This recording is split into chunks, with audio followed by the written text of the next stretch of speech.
शांति प्रेम प्रदायिनी धर्म शांति प्रेम प्रदायिनी समगान प्रिय प्रशांति निलय समगान प्रिय प्रशांति निलय समगान प्रिय प्रशांति निलय समगान प्रिय प्रशांति निलय साई सरस्वती नमो नमो देवी भगवती नमो नमो।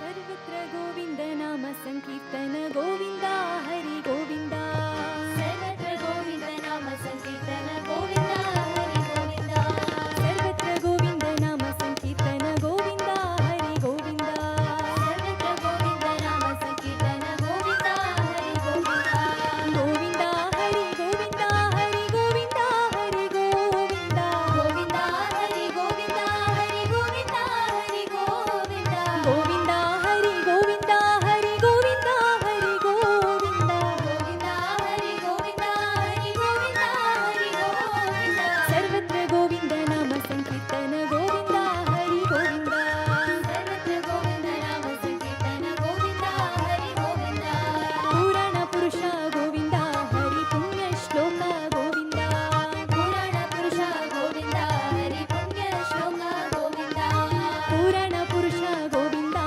हरि पुण्य श्लोक गोविंदा पुराण पुरुष गोविंदा हरि पुण्य श्लोक गोविंदा भक्तवत्सला गोविंदा हरि भागवत प्रिय गोविंदा भक्तवत्सला गोविंदा हरि भागवत प्रिय गोविंदा भक्तवत्सला गोविंदा हरि भागवत प्रिय गोविंदा भक्तवत्सला गोविंदा हरि भागवत प्रिय गोविंदा कृष्ण राम गोविंदा हरि राम कृष्ण गोविंदा कृष्ण राम गोविंदा हरि राम कृष्ण गोविंदा कृष्ण राम गोविंदा हरि राम कृष्ण गोविंदा कृष्ण राम गोविंदा हरि राम कृष्ण गोविंदा साई राम गोविंदा हरि साई श्याम गोविंदा साई राम गोविंदा हरि साई श्याम गोविंदा साई राम गोविंदा हरि साई श्याम गोविंदा साई राम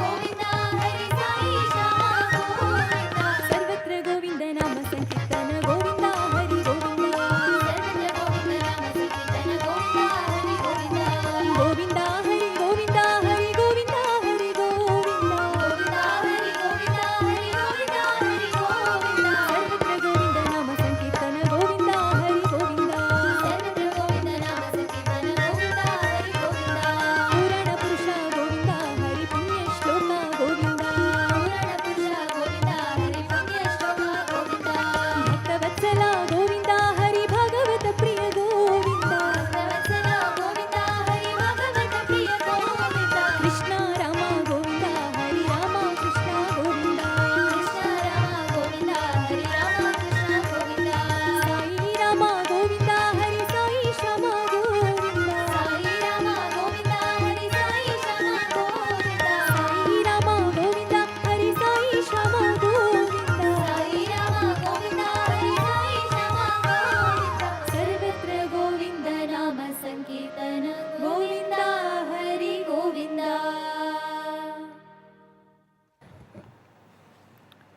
दीप ज्योतिर परम ब्रह्मा दीप ज्योति परात्मना दीपा हरत मे पापम दीप ज्योतिर नमोस्तुते. To the light of that sacred lamp, which is the very embodiment of the Supreme Brahman, by whose flame ignorance is dispelled and our hearts are illuminated with wisdom, to that light, our beloved Sadguru, we offer our collective love and gratitude on this auspicious morning. Respected elders, devotees from around the world, staff and students, a very good morning and a warm welcome to Sathya Darpan. At the outset, we take this opportunity to wish everyone a happy and auspicious Deepawali.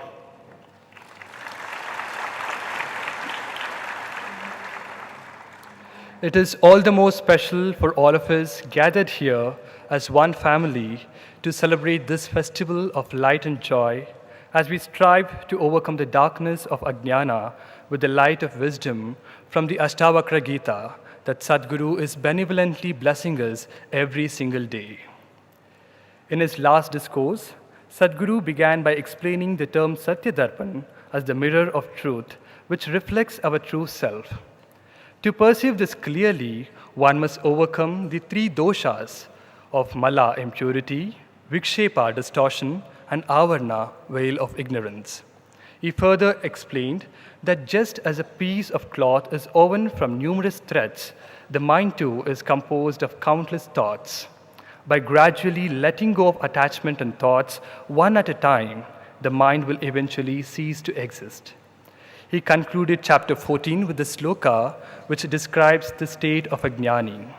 Antarvikalpa shunyasya bahir swachanda charina Brantis eva dashastaha tas tadrisha eva janate. A jnani remains inwardly free from thoughts and disturbances and outwardly moves about with absolute freedom. Only another jnani can understand the ways of such a person.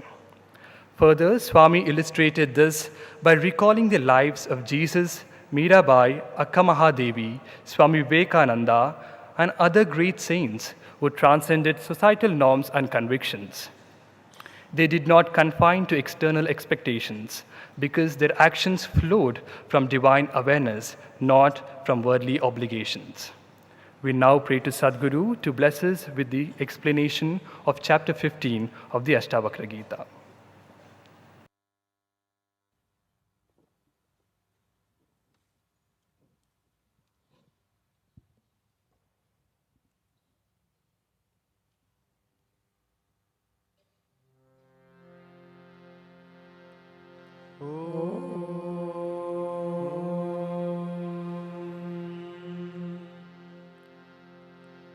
सहना भवतु सहनौ भुनक्तु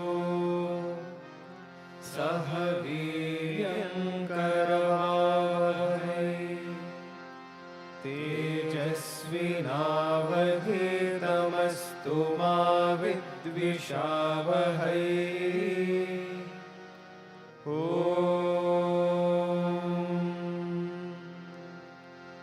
शांति शांति शांति।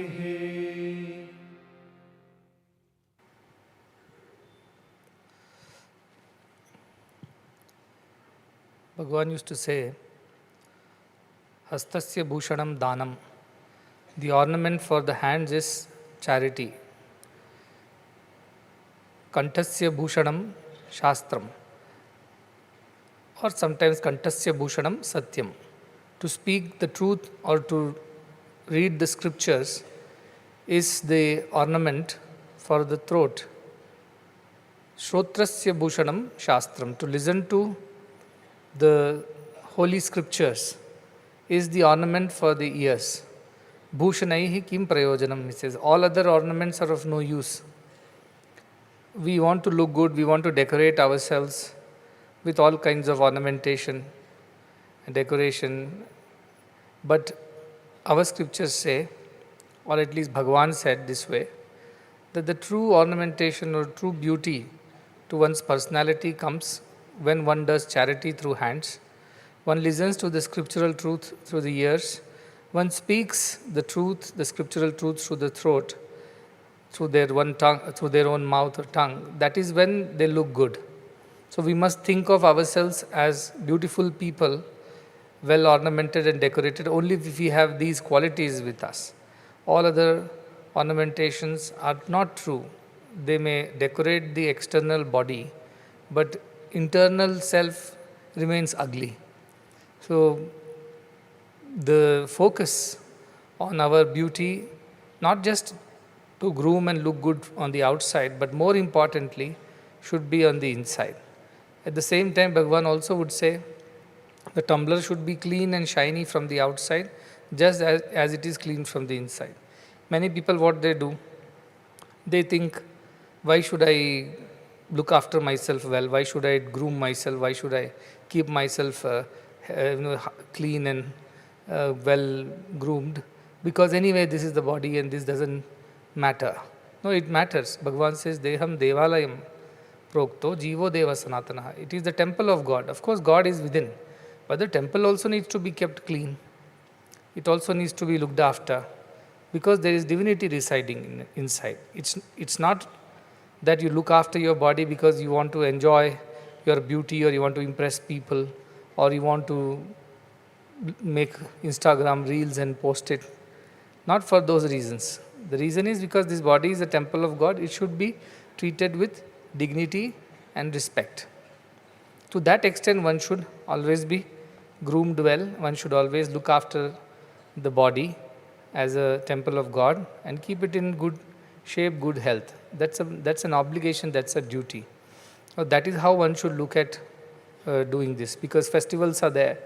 People are very interested in external celebrations.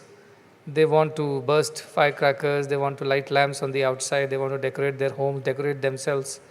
And all that happens especially during these festivals of Deepawali. But I want to again remind them all that the real reason why these festivals are celebrated is much deeper. And when a lamp is lit, it is not merely a decoration of the house. A lamp is lit as a symbol of wisdom that must come to people's homes. Knowledge, the light of wisdom should brighten people's minds. And that is the reason why this is done.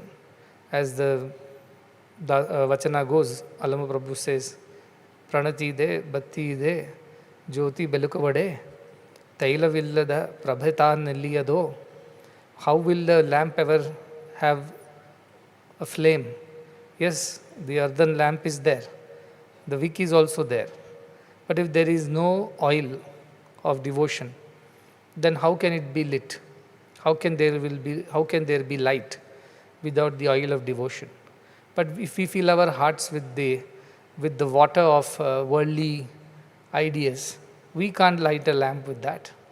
So the content of our being, this earthen lamp is the being, our own self, and the mind is the wick. But it must be immersed in the divine thoughts, the thoughts of devotion. And unless devotion is filling your being, devoted to this truth of who you are, there is no way Guru may come and try to strike the matchstick, try to light the wick, but it won't, because it is immersed in water, not in oil. And so emptying ourselves of all the water and filling ourselves with oil is the process of sadhana, because it's very difficult to get rid of that water which we are used to, the worldly waters. Empty that ourselves with that and then put the oil of devotion, of bhakti, of wisdom, of spirituality is important to celebrate Deepawali. Some people may say, can I have half water and half oil? Will the lamp burn? I would say you try it out yourself. Today Deepawali, go to your home, fill the lamp with half water and half oil and try to light it. It will burn for some time, it will make some noise and a little bit of smoke, then it will go off. It won't stay. That is the plight of these worldly people who want world also and God also. On the festivals, we want to do some rituals, worship, go to temples and do some dana, listen to some satsangs. But afterwards, we go back to our worldly ways, busy in not enjoying the world, but letting the world enjoy us. Not consuming the world, but letting the world consume us. Through incessant pursuit of worldly actions. Everything is directed towards some selfish gains. And those actions bind us. Karmanu bandhini manushya loke. It binds us to this world. The more actions we perform in the world, which are for the selfish sake, the more it binds us to the world. We are thickening that glue which is making us stick to this world. We are filling our lamp with more and more and more of water. And then we also expect wisdom. How is it possible? So, today, for the sake of one practical experiment, do go home, fill one lamp with oil, and fill another lamp with water, and fill the third with some oil, some water, according to your own spiritual status. 30% worldly, 70% spiritual, whatever. Light all the three lamps and remember this truth, that spiritual wisdom will not happen to those who have even a drop of the world in them. It will happen only to those who are completely dry of the world and completely soaked in the oil of spiritual thoughts. Part this, part that, and somehow we will have the lamp burning. Not possible. So today in Deepawali, during Deepawali, you try this out for yourself. I know you all know what I am saying theoretically, but try it practically and contemplate on this process. That what is happening inside me is what is happening in the lamp outside me. Yes, I enjoy God for some time. I enjoy godly things for some time, the spiritual knowledge for some time, because that much oil in my lamp helps the wick burn. But not steady. That flame will never be steady. It will keep shaky. It will keep shaking. It will be making noise. And after some time, it will go off. That is what happens to the worldly people who try the spiritual path, who hold on to the world and also want some spirituality. They are like those whose oil and water is mixed. So even if it burns and gives the temporary illusion that yes, I have attained wisdom. Why? Because the lamp is lit, but it won't last. And the flame will not be steady. Flame will be shaky. Try all these things today as a practical experiment of Deepawali and observe that phenomenon. And then realize how much I must be empty or how much I should be full of spirituality or worldliness. So this process is extremely important. The next chapter that we are starting continuously talks about these things. All these actions and actions and actions and actions. At the end, for what? To what end? For what sake? For this sake only, to enjoy the world, enjoy through the body, enjoy through the mind, through the senses, to fulfill the desires, ambitions, look good, impress everybody, become popular, famous, powerful, influential. All this has been driving us to do so many things. When have we stopped? Even seva has become action now, unfortunately. People take great pride in saying, I am a great volunteer, or I am a great servant of the society, I am a great man of charity or sacrifice or philanthropy. The moment you say like this, you are no more that, because you said it and you ruined it. It is a feeling that you don't even speak out. They are quiet most of the time, such people. Who do good, who are nice people, they are generally very quiet. They speak very less. And because it is not their nature to speak less or keep quiet, or even if you are doing things, not to feel that fever of the action. So when they come in the company of spiritual people, they feel out of place. Everybody is quiet. Nobody says anything. Nobody is active like this. You have to keep running. Every minute you have to do something, achieve something. That dopamine addiction. Continuously stimulate yourself. And even if they come to do seva, this is what their fate. Keep running around from one building to another, one place to another, keep doing something. Busy bees. Why they do that? They might claim, because I want to do more seva so that I grow more spiritually. No. You are doing more seva because that rajas in you, that desire to keep doing something, the workaholism, has not yet gone away. So do only to that extent it is necessary. Yukta ahara viharasya. So these are the ideas that are going to be discussed in the coming chapter now, where Ashtavakra now speaks. Janaka has spoken. He has explained his thought process in the previous chapters, and now Ashtavakra speaks. What does he say? Ashtavakra uvacha yatha tathopadeshena kritartha sattva buddhiman ajivam api jignasuhu parastatra vimuhyati. Another shloka that I keep in my mind always, because many times we go and preach to the wrong people and they don't get it, and then we get frustrated. But the problem is not necessarily in the teacher, it may be in the student. So Ashtavakra says, yatha tathopadeshena, whatever way upadesha is given, Upadesha means the teacher is teaching the truth, like I am teaching Ashtavakra. Even if I am not teaching well, somehow or the other I am speaking, not a very good teacher. Even then, Kritarthaha Sattva Buddhiman, those who have purity of buddhi, purity of mind, they understand it and find fulfillment. Kritarthaha. They understand the meaning of what is being said and feel fulfilled. Even if it is not spoken in the most amazing way. Earlier we said Ascharyo Asya Vakta Kushlo Asya Labdha. The way knowledge is transferred is the speaker should be amazing and the student also should be equally deserving. And both are Ascharya, means some sense of wonderment about their capability to teach and to learn. If that happens, then this knowledge gets transmitted very fast. Sometimes the teacher may be good, the student may not be good, then the knowledge happens slowly. But here it says, even if teacher is not so good, if the student is good, they will find the meaning. As in Hindi say, samajhdar ko ishara hi kafi hai. Just a little hint is enough for the clever people. But for the fools, how much ever you explain, again and again and again, nothing goes inside them because they are not capable of it. So it says, if this knowledge is spoken to, even in not the best way, yet if the disciple is of pure disposition, his mind is pure, he is sincere, Shraddhavan, Labate Jnanam, medicine, then this knowledge will get transferred, this lamp will get lit. And Janaka is one such disciple, isn't it? Because he has already understood all the things that Ashtavakra was trying to teach. So in a way, he is praising Janaka for whatever has happened so far and the way Janaka expressed himself about how he has understood this truth. Immediately he says, yes, because even if I speak it in an ordinary way, because of the purity of your mind, you will get it like this. You will get it like this. But if purity is not there, half water, half oil, whatever the teacher may try, will the lamp be ever lit? Not possible.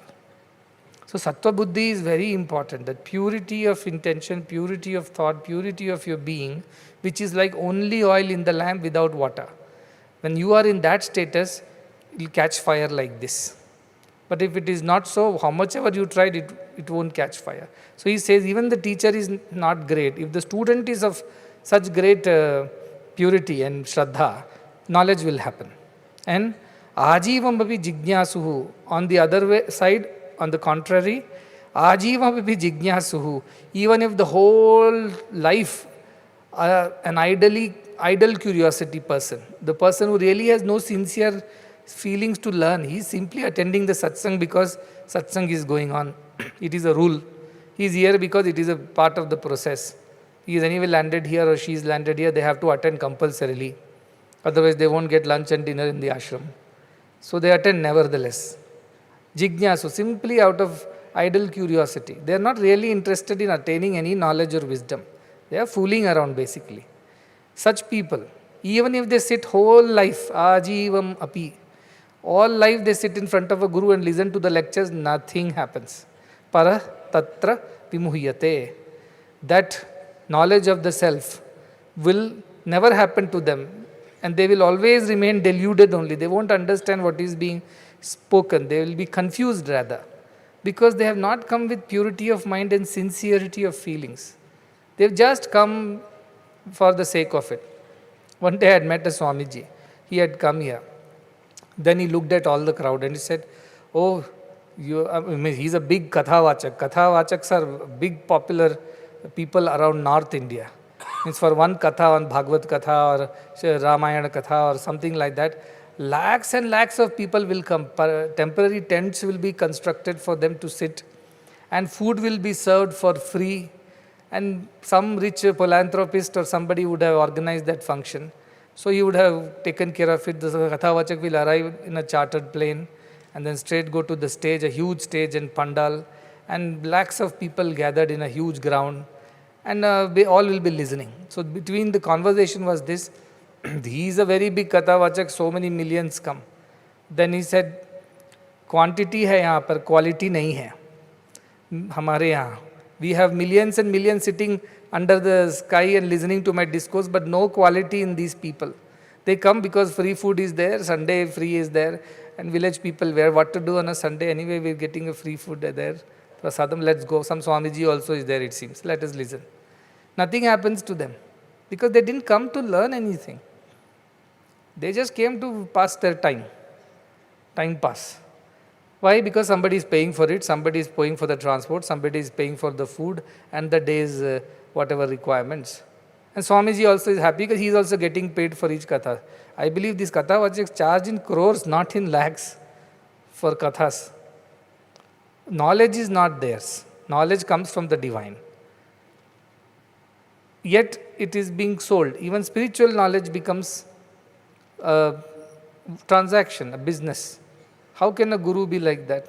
Guru cannot sell knowledge because he knows very well this knowledge is not his personal property. It is the divine gift. Likewise, it's like one lamp says, I will give my flame to you if you pay me 10 rupees. You will go and light lamps, right? With one lamp, you will light the other lamp and go on lighting so many lamps. No lamp is charging the other lamp for the flame charges. And on top of that, GST and service tax and God knows what all. Nobody is doing. The flame happily passes on its light to the other lamp and nobody loses in the process. This lamp is also lit, that also is lit, more light in the room. And nobody lost anything. It only became more when you selflessly share. Knowledge simply multiplies. It doesn't diminish. Beautiful shloka says, Apurvaha kopi koshoyam vidyate tava bharati vyayate vardhate nityam kshayam ayati sanchayat. O Mother Goddess Saraswati, your treasure is a unique one. Never before such a treasure has happened. Because the more we spend, the more it grows. And the more we save, the more it diminishes. Knowledge is like that. So this scriptural knowledge is not somebody's private property that you can charge for it. It should be given free, but it has unfortunately become a big business transaction. Crores of rupees change hands in these satsangs and kathas. How right is it, you tell me? And who come for these kathas? Not all of them have come to listen to katha and feel fulfilled and redeemed, become kritartha. No.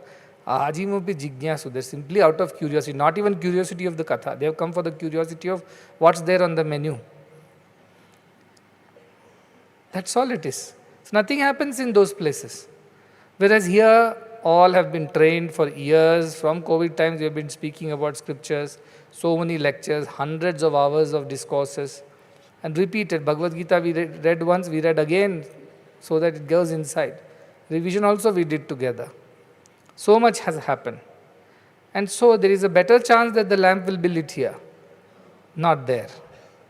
And that is why I keep saying, whatever little water is left in the lamp, throw it away.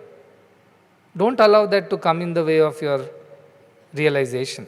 Some little petty, small ambition or desire, let it not stop you from attaining the wisdom. Let Shraddha be complete, Paripurna Shraddha. Complete Shraddha, let it be there. So he says, Janaka, basically you are such a sincere disciple that little I spoke about how one should attain that state of the self, and you have got it. You become kritartha, you have become fulfilled. Whereas Ashtavakra also might have met people before who were not capable of understanding because they were not sincere about it. They just came for the namesake, simply out of curiosity. They don't get it. Ajivapi jignasu paras tatra vimuhyate. So that ultimate self-knowledge does not happen to them. They keep roaming here, there, from this ashram to that ashram, this guru to that guru, this satsang to that satsang, this yoga to that yoga. Nothing happens to them. Because fundamentally what is wrong is the lamp is filled with water. Now you try with a matchstick, you try with a gas lighter, you try with anything. It won't burn. Because the fundamental fault is the water is there in lamp, not oil. Sincerity is not there. Devotion is not there. What we call mumukshatva is not there. Jignasu is not mumukshu. If he is mumukshu, he will get it. If it is jignasu, he won't. That is why Krishna says, Chaturvidha bhajante mam janaha sukritano arjunaha arto jignasu artarti jnani cha bharatarshabha. 4 kinds of people come to me, or different qualities they are. Arti, those who are afflicted by worldly pains and sorrows, sufferings and sickness. They come to seek refuge, relief from that. Fine, I bless them. Then artharthis. That's not enough, we want some more in life. More money, more wealth, more progress, more family, more children, grandchildren, this, that. They also come to ask things from Krishna. They also don't get the self-knowledge. They only get what they are asked for. Then jignasus come, curiosity. Is this Swamiji real? If he is real, let him prove it to us. Let this God really exists, let him do this. These kind of wasteful enquiries. Challenging the gurus and gods, questioning their authority and validity. Or simply, is it real philosophy? I have another philosophy in life. Let me debate and find out who is right. These are all waste of time. But they do that because that is what makes them happy. That is what makes them feel good. Because they are of that nature, jignasus.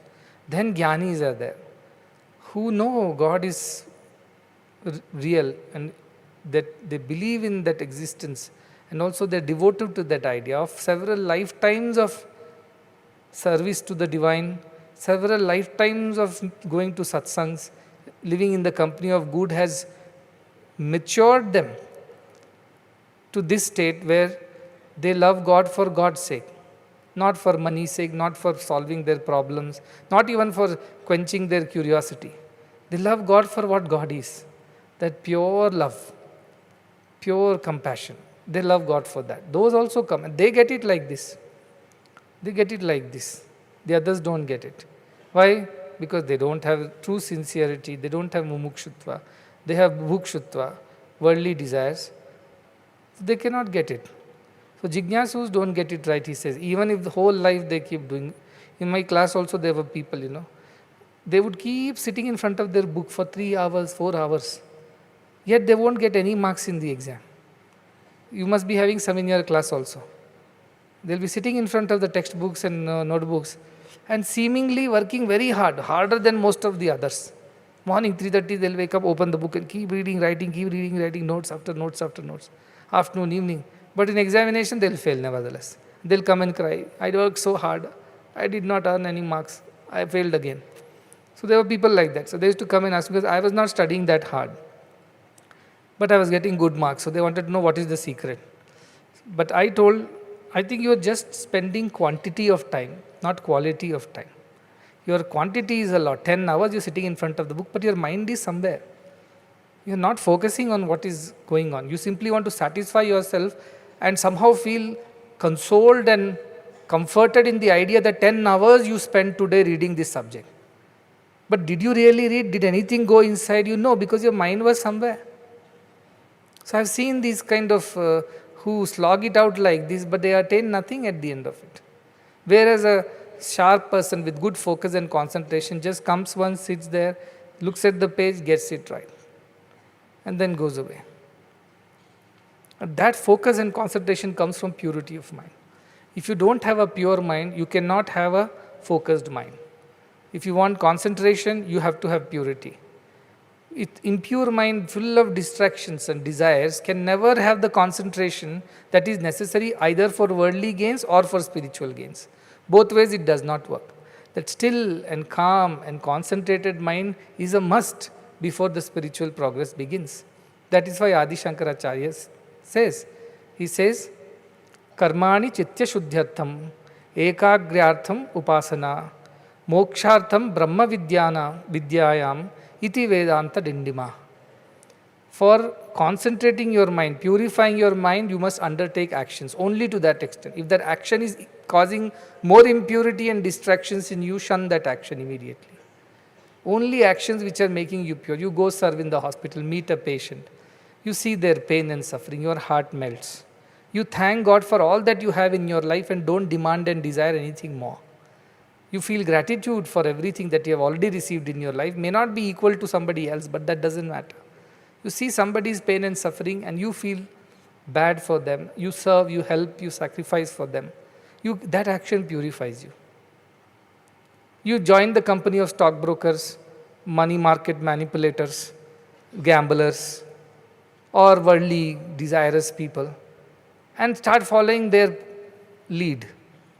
In the process, ruin the purity of your mind, and your mind is not even concentrated because it is distracted. One thing to other, like housefly, one day on garbage, one day on food. That's what is the mind of these worldly people. Some days they look so devoted that you will think they are the best devotees. Next day they are totally on the other side, absolutely distracted. So for focus and concentration of mind, which is a must for a sattva buddhi is a focused and pure buddhi. It has no ill feelings for anything or anyone. Also it has no desires, unnecessary desires, therefore it is always steady and calm, like a calm sea, as they say, like a still lake. Manasa Sarovara, they say, still lake. Once in the beginning, somebody asked Bhagavan, why is it that only he is able to see you? Why is it that he is only able to hear you? Why I also have served you for 50 years? Why I am not able to do it? When will that such a time come to me? He told him, you have a pure mind, you have selfless mind, but you don't have a still mind. Your lake is clean, but not steady. So reflections are not seen properly, he said. The day your mind becomes both pure, which is already true, but also still, absolutely steady, that is when you will be able to see me. Like a reflection is clearly seen in a lake which is both clean and steady. There are no ripples. That is the Mala Vikshepa Avarana that he mentioned yesterday of the mirror of mind. Mala is the impurity. You can't see the reflection. Vikshepa is the unsteady, distorted, disturbed mind. You cannot find God in that also. So this is the idea. Why he is saying this sloka is important, because Janaka is such a uttamadhikari. He got it like this in one discourse. Whereas so many discourses we have all heard, hundreds and thousands of times. But why is it not happening to us? Is this idle curiosity because after we go back to our old ways? Or are we continuing that effort even beyond the satsang? Continuously, every moment of our lives. If we are not doing that, then it is not going to happen. So no point in, it is like, ek pag aage, do pag piche, tum tak kaise aaye? I go one step forward and two steps backwards. How do I reach you? You cannot reach me. The answer is no. So are we that sincere? Mumukshutva is there in us or not? That question we must ask. Is there water mixed in our oil? That is the question we must ask. Is there sincerity and pursuit of Godhood so strong in us, that mumukshutva is so strong in us or not? You should ask. Because if all this is there, then in the presence of a guru, he is saying, even if the guru is not a good guru, yatha tatopadeshena, something he is teaching, yet the disciple gets it like this, because disciple is worthy. There is a story of a guru who used to worship Shiva every morning, and every morning the milkmaid from the other side of the river must bring milk for Shiva Abhisheka. And this girl would come carrying the pot of milk on her head. Because the river was not flooded, she would just walk across or take a boat. One day in the rainy season, maybe Shravana Masam, completely the river was flooded in full speed. So she could not cross it, and she did not get a boatman also, because boats were also not plying due to strong currents. So she waited, and finally she found a boatman, and she came to this side. By the time it was already late for puja. The guru was extremely upset. How can you do that? You don't know that I have to do this on time. This I have been doing for years. How can you come late? Then she explained that the river is flooded and there were no boats plying, and so I had to wait for the boatman. Oh, Guru got upset. He said, if you really had devotion and faith, you could have walked on water and come and delivered this milk on time. She thought, oh, I didn't think about it. It didn't occur to me that I could have walked on water and come to deliver the milk. So she kept that in her mind. Next day it was even worse. The river was even more flooded. There were heavy rains through the night. And the Guru understood today again she will come late because there won't be any boat. So he happily probably slept a little longer and woke up a little late. But then she was there standing outside with the milk pot. And he asked, how did you come today? It is heavy rains and I'm sure there are no boats. He said, I didn't take the boat. Yesterday you told if you have devotion you could have walked on water. So I walked and came, she said. He said, oh, keep quiet, don't try to fool me. How can somebody walk on water? But you said so. You said you could have walked on water and come. I have come with the milk on time, walking on water. He didn't believe, but then he said, there is no other way she could have come. Let me go and check what she is saying. So he goes out and says, show me. She just walks on the water and comes back. She says, this is what I did. I told my bhakti for you and my Shiva. Yasya deve para bhakti yatha deve tatha guru. My bhakti to you and to Lord is equally strong. Therefore, in Bhakti, I chanted the name of Shiva and came. He said, really? My disciple, she is unlettered, milkmaid. What does she know about Rudram, Chamakam, Namakam? Never done a puja, Abhishekam. She is able to walk on water, then I must be really able to walk because I am the Guru. After all, I told. So he goes to the river, lifts his dhoti and sings. Why? Because he did not have faith he will walk on water. He lifts his dhoti, if dhoti gets wet. That very act of non-believing or not believing made him sink. But that poor, unlettered maiden who used to bring milk truly believed in Guru's word and walked on the river and came. That is why yatha tathopadeshana, even if the Guru is at fault, doesn't teach properly. Yet if Shishya is very strong in his pursuit of knowledge, he will get it like this. Ekalavya is the example. He didn't even have a Guru. But he learnt Dhanurvidya and he was better than all the disciples of Dronacharya. Better than Arjuna, better than everybody else. And that is why Dronacharya thought my job is at stake. If the king comes to know that there is somebody who claims to be my disciple and he knows more than my son and my disciples, I would lose my job. Dhritarashtra will kick me out. So out of that fear he tells Ekalavya, you cut your thumb and give me as Guru Dakshina. And that was a big Shishya Droha that Dronacharya did, because of which he had that final fate of his. He died at the hands of the same Arjuna, whose interests he was trying to protect. That's why yesterday somebody asked how the teachers should be. I said they should have unconditional, impartial love for all students. They can't have a favorite Arjuna and unfavorite Ekalavya. That's not possible in our schools. Everybody should be treated with same love and same compassion, same kindness. Nobody should be discriminated. When we had fees earlier, and some people's fees were forgiven and some people were paying, there was an air of superiority in the class. Because these people's parents would come in car and then they would directly demand from the teacher, why my son is not getting marks. And the teachers will come under pressure to oblige those parents first because they were paying. And those who were poor, their parents were also unlettered. They did not even know what to demand because they were too happy that my son is getting 2 meals a day, which I was not able to provide. They were very humble. So they were being looked down upon.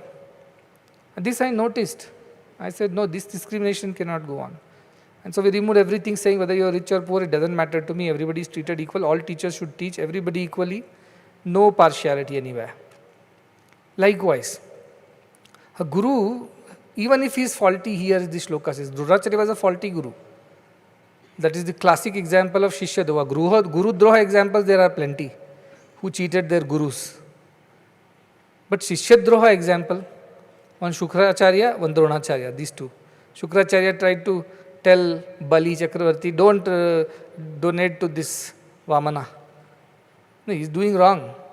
Similarly, our Dronacharya, who tried to save his job by punishing Ekalavya for no fault of his. Ask him to cut his very thumb, which is so necessary for wielding a bow and arrow. So this is how this says even Guru is faulty. If Shishya is sincere, he will still get the knowledge. So you can't blame me anymore if you are not getting the knowledge. You can say, you know what, my Guru is not too good. He is always like that. He confuses us. Therefore, I am confused about everything. No, the shloka says even if Guru is confusing, doesn't teach you well. If you were sincere, you would have got it by now. Now go and check your own selves. How sincere are you? No, you are all sincere. But still that 5-10% water is there in the lamp. That is why the lamp is sometimes burning, sometimes not burning. Unless you empty yourself of yourself, you cannot get God. That is very, very clear. This is the only demand Bhagavan had from me. He said, you empty yourself of yourself. There should not be any space for you in me. I have to occupy every single part of your being, thought, word and deed. And then only something like this can happen. Otherwise it won't happen. So it is truly about the sincerity. That is why Shraddhavan labhate jnanam tatparaha samyatendriyaha jnanam labdha param shanti achirena tadigacchati. Bhagavad Gita says Shraddha should be there in Shastrasya Guru Vakyasya, in the Guru and the Shastra, complete sincere unwavering faith and the willingness to work towards that faith should be there in everyone. And samyatendriyaha, tatparaha, he should be ready, eager to receive knowledge, eager to learn. And how to learn? Samyatendriya, by controlling the senses. Because senses, if they are not in your control, your mind is distracted, your mind is not at peace, not focused, how will you learn? Absolutely. That's why brahmacharya, in the student life, brahmacharya is very important, because without control on your senses, your mind will be running hither, thither, everywhere. How will you focus on your studies? That is why brahmacharya ashrama, samyatendriya. And what happens when you attain knowledge? Jnanam ladva param shanti. Ultimate peace, not ordinary peace, which is there today, tomorrow it is pieces again. Not that kind of peace. Once it comes, it stays forever. Prashanti, ashanti, shanti, prashanti. That peace will come to who? Those who have shraddha, who have control over their senses, and who are eager to learn. That studentship is there in them. Discipleship is there. And once they attain the knowledge, what happens? Shanti. They are at peace. And how does it peace come? Not after you write an exam, then checking of question and answer papers happen, then results are declared. No. Then and there you attain peace, it says. No delay. Achira means without delay. Immediately you feel the result of whatever you have done. That is the beauty of spirituality, because for everything else you will have to wait. But for spiritual experience, if you are sincere and ready, eager, and with absolute control over your mind and senses, now and here you can attain. Some Swamiji said, if some Guruji says God has to be attained after so long, don't believe in them. If only a Guruji says God can be attained now and here, if you do 1, 2, 3 things, such a Guru is the real Guru. All others are just trying to elongate their term as a Guru and keep earning out of it. But this one who says you can attain God here and now, provided you become like this, how you are Shraddhavan, you are Tatparaha, you are Samyatendriyaha. If you are like that here and now, you will attain Godhood. The one who says that is the real Guru. All others are just faking it because they themselves have not got it, and so they'll confuse others also who come there. But the beauty of this is that, like that maiden, cow, the milkmaid, who could get it like this, because she was of pure mind. She believed in what Guru said. Even though physically or practically or logically it is not possible to walk on water, that too in a flooded river. Not possible. Yet she believed. So the idea is that it depends on the Shishya more than the Guru. Bhagavan used to keep joking on such people who would come to this ashram, then go to another ashram, then go to third ashram. They're like people digging wells everywhere. Little they'll dig here. No water has come, let's go to the next place. Dig again. Nowhere they dig deep enough to get water, he used to say. They make pits everywhere and finally cry, there is no good Guru in this world. No, you could have gone to anybody. Even if he was not good, you could have become a good disciple and attained jnana. But you are not a good disciple, don't find excuse, Nachana jane angana teda dese in Hindi. It's an idiom which says, you don't know how to dance and you find fault with the stage. Stage was not good, so my dance didn't come out well. Don't do that. Don't find fault with ashrams and gurus and things. Maybe they are at fault. I am not saying they are not at fault. Yet if you were sincere, you would have got it. Because yatha tathopadeshena kritarthaha sattva buddhiman, the pure one, sattvika buddhi. And our Krishna says in Bhagavad Gita, in the 18th chapter, there are 3 kinds of buddhis we possess. Sattvika buddhi, rajasika buddhi, and tamasika buddhi. And I just thought I will remind you from Bhagavad Gita because a nice cross-reference. I told them to project those shlokas. So, Sattva Buddhi says, Pravrittim cha nivrittim cha karya karye bhaya bhaye. That is there in the next page. Bandham moksham cha ya veti buddhi sa partha sattvaki, it says. Which means, Pravrittim, what to engage in, nivrittim, what to disengage from, what is right thing to do, what is wrong to do, what is shreyas, what is preyas. They understand it correctly. Karya akarye, what should be done, what should not be done, what is not to be done. Bhaya abhaya, what leads to fear and anxiety and what does not lead to it, means peace and equanimity. They can clearly differentiate between the two. Who? The Sattvika Buddhi people. And Bandham Moksham Chaya veti, and what knows very well this will lead to bondage and that will lead to liberation. They are very clear in their mind. That kind of buddhi is called sa buddhi partha sattvagi. Sattva buddhi is that buddhi which is able to clearly see the difference between the worldly and the spiritual. Clearly see this is bondage and that is liberation. This is to be done, that is not to be done. This is to be engaged in, that is to be rejected. They are very clear. As Nachiketa is told by Yamdharma Raja, Shreyascha preyascha manushyametat tau samparitya vivinakti dhiraha. The discriminating one clearly sees this is Shreya, this is good, and this is Preya, this is pleasurable but not good. And is immediately able to discriminate between the two.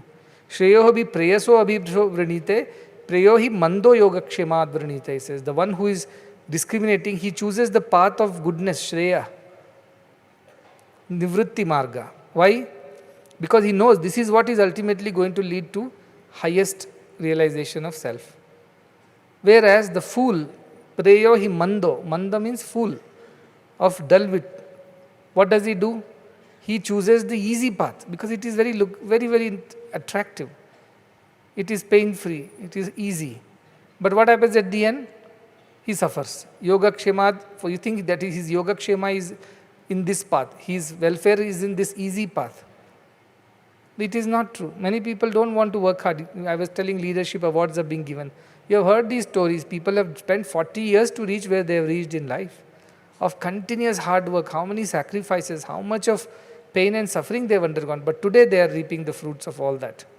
Whereas now new generation entrepreneurs, they want to become billionaires overnight.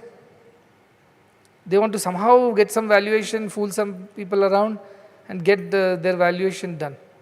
They are not interested in really contributing to society any value. They just want to make money and run away. Plenty of that is happening right now. That is why I used to tell all these people, don't chase valuation, chase value. You should create value for the society. If you create value, society will definitely reward you for that. But don't do these gaming apps, gambling apps, online betting apps. What's all this? And they have billions of dollars of valuations. Because every fool is into it now. This Mandohi, Yoga Kshema, they think I'll make quick bucks. Gambling is like that. Lotteries. They want to make quick bucks. That is not the way of life. That is why even yesterday I said, even if Atma Jnana is given to you, handed out like a laddu in your hand, still you will not be motivated to achieve it again. Because you haven't worked for it. But when you work for it, and you attain it, it stays with you. You never lose it. You never lose the enthusiasm for it, nor the interest in it. It remains with you. But if you just get it like that, you don't enjoy it. I missed those days of mine where I could go to temples on my own as a normal devotee. I could stand in queues for hours in hot sun and finally find that one moment of darshan of the Lord, and you feel so fulfilled because you have earned it with hard work. You stood in queues, you jostled with people, and you knew very well that that one moment is all that you get, that you will get to see the deity. You don't have more opportunity. You are continuously remembering God because you don't want to miss out. That one moment your mind should not get distracted, right? That's sadhana. Then you enjoy the darshan. Now like a VIP, I am just ushered in. Even if I stand for 20 minutes, it is not the same as struggling through those queues to get there. That joy is different. Why? Because you have earned it with effort. Likewise in life also, whatever comes with real hard work, real effort, you enjoy the fruits. सभी कहते हैं मेहनत का फल मीठा होता है, they say in Hindi. Since I am more from the Hindi side, I have read a lot of Hindi literature, so I can only quote from there. Success is very sweet, they say. Success tastes sweet. For those who never succeed, there is a poem. Those who have never succeeded, to them success is very sweet. But those who have the habit of succeeding, they don't even appreciate it anymore. Because it's too easy, it's come very easy to them. Hard work, honesty, sincerity, real austerity. These are the things which give you the joy of anything in life. Whatever comes too easy, it's never so joyful. And people take it for granted. So Sattva Buddhi people are like those. They know which is Nivritti Marga, which is Pravritti Marga, which will take us to God, which will take us away from God. They clearly discriminate. That Buddhi is like that, very, very sharp. What is right, what is wrong, what will lead to fear. It means what leads to fear? Mistakes lead to fear. If there is no mistake, there is no fear. So they will never choose the path of mistakes. They will always choose the right path, not the wrong path. Like that Bandham Moksham, what will lead to bondage, liberation. That Buddhi is Satviki. So what is Rajasi Buddhi? Which says that I am spiritual but always desirous of the world, money, position, power. But on top of that they keep saying, yes, I want God only, God is everything for me. These are Rajasi Buddhi people. So there is one more shloka which says, can you project that? Rajasi Buddhi shloka, which talks about how Rajasi Buddhi says. It says, Yaya dharma adharmam cha, karyam cha akaryameva cha, ayathavat prajanati, buddhi sa partha rajasi. That buddhi which gets confused between what is dharma, what is adharma, what is to be done, what is not to be done. And ayathavat, how it should be, yathavat means as it should be, they understand. But they understand it another way.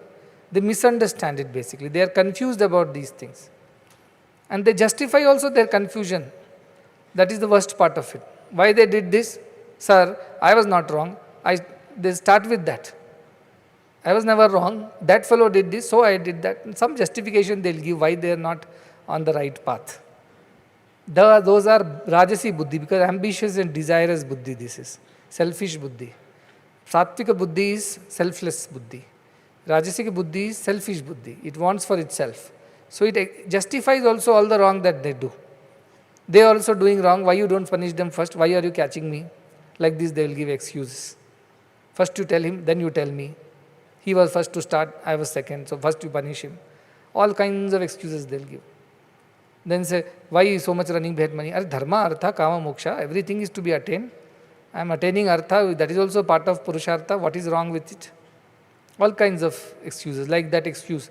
Why are you trying to be sannyasi? First to be grihastha, then be vanaprastha, then sannyasi. What are you doing here? You are an old lady, old man.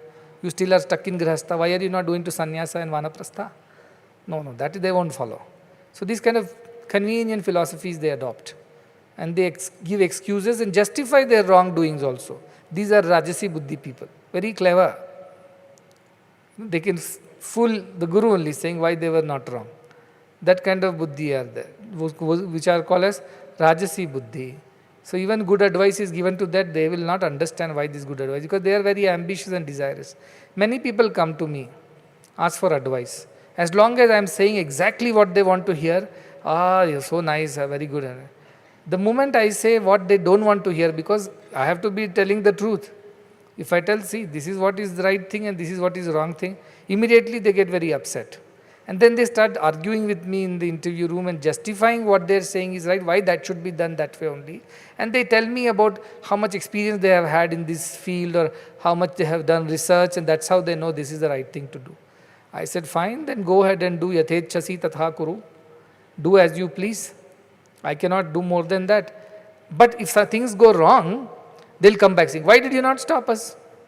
You were not ready to listen to me only. You gave me all the logic and justification of why you thought what you thought was right. After that, what can I speak after that? You have already made me feel that I am unnecessary. My advice was not necessary. Then I don't have any authority, or I don't even have respect to what should I speak to you then? Many people come like that. They'll come for marriage. I said, no, I don't think this marriage is good. No, they are very good people. They are your devotees. They justify. Okay, very good. Go ahead, Tata. Then they go for marriage. After 3 months, fight starts. Some issue. Swamiji, we came to you seeking blessings. Why you did not tell that time that this is not good? I tried to tell you, but you people bulldozed me by saying how much you know about each other. What can I do about it? Then they blame me only on top of that, saying that you should have, being a guru, you should have taken charge, you should have stopped us from doing wrong. If a child goes and puts the finger in the fire, would not mother come and pull the hand? Only after you burn a finger, you learn your lessons. That is the whole thing. But people they want some scapegoat, they want somebody to blame it all on. If their businesses fail or marriages fail or whatever plans they made does not work out, despite warnings, they come and blame. And sometimes what happens, whatever I say, it may not be relevant at that point in time, but who knows what situations change in the future. Many times this has happened. When we started on something, the situations or the circumstances were one kind. So whatever I said did not seem appealing to them because there was no logic in what I was saying. But suddenly circumstances change, which nobody knows, divine knows. So if you're inspired by the divine and you're doing something, even though in the present terms it looks like a very illogical thing to do because it doesn't fit in the present situational things. But suddenly overnight something may change and the whole game changes to another level and suddenly all this starts making sense.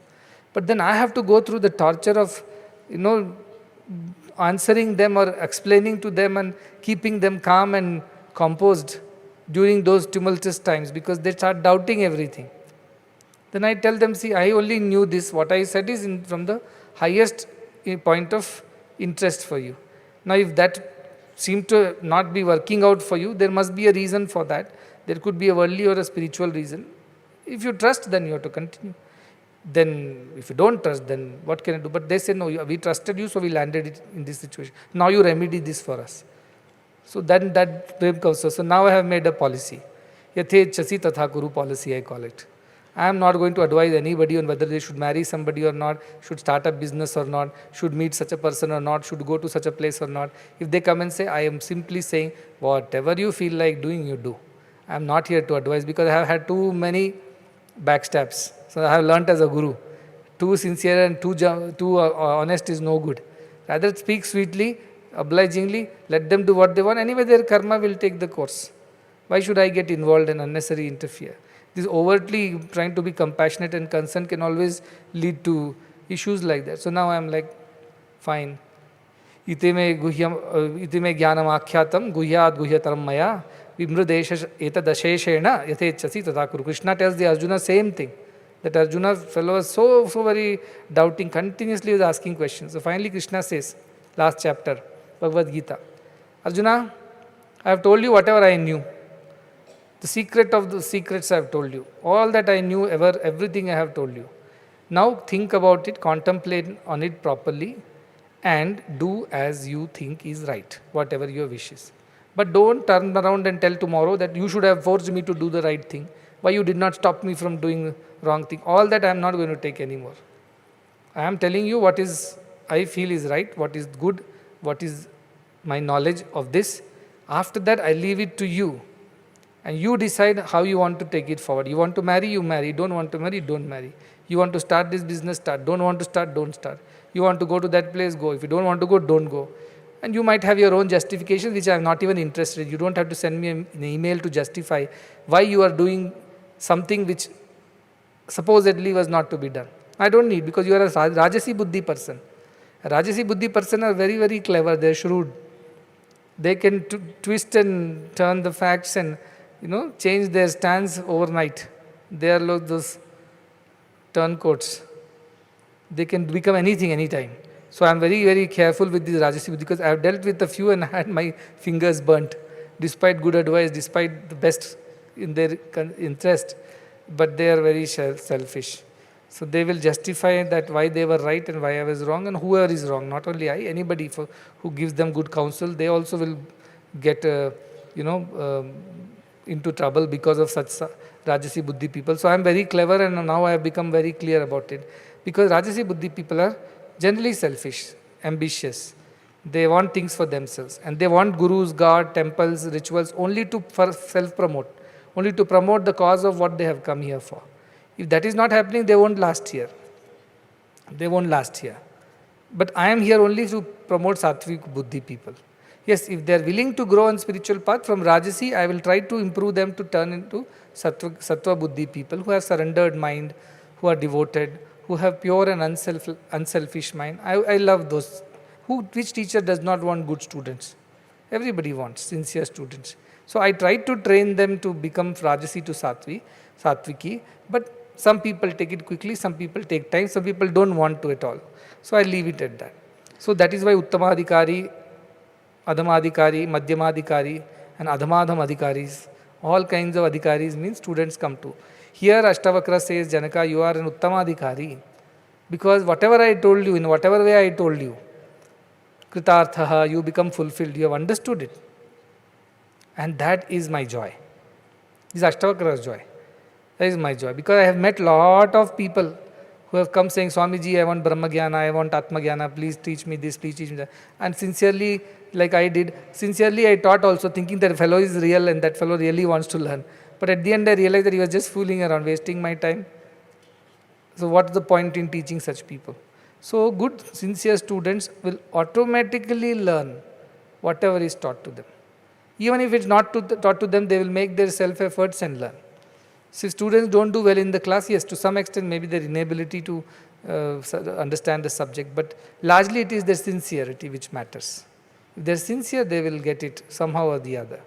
And that is how most of the Jnanis are very humble, because they know this is God's grace. I have just been sincere in my efforts. This is Guru's grace, God's grace, I have got it. They never take pride and ego in their achievements. They are very humble. So they are Sattva Buddhi people. And there is third Buddhi called Tamasi Buddhi. Just for knowledge sake, we will go through that. It understands everything ulta. That is Tamasi Buddhi. Rajasi Buddhi is at least confused. Should I do this or should I do that? And selfishly they think. Whereas Tamasi Buddhi people, just the ulta they'll say. You should see one example of Tamasi Buddhi. That shloka is there. No. One Tamasi Buddhi shloka is also there. Dharma, adharmam cha, karya, akarya, something like that it goes, which says you just understand things opposite to what it is. If I tell, like one fellow went to the doctor and he said, I have been bitten by a scorpion, do something. He said, okay, take this ointment and apply where the scorpion has bitten you.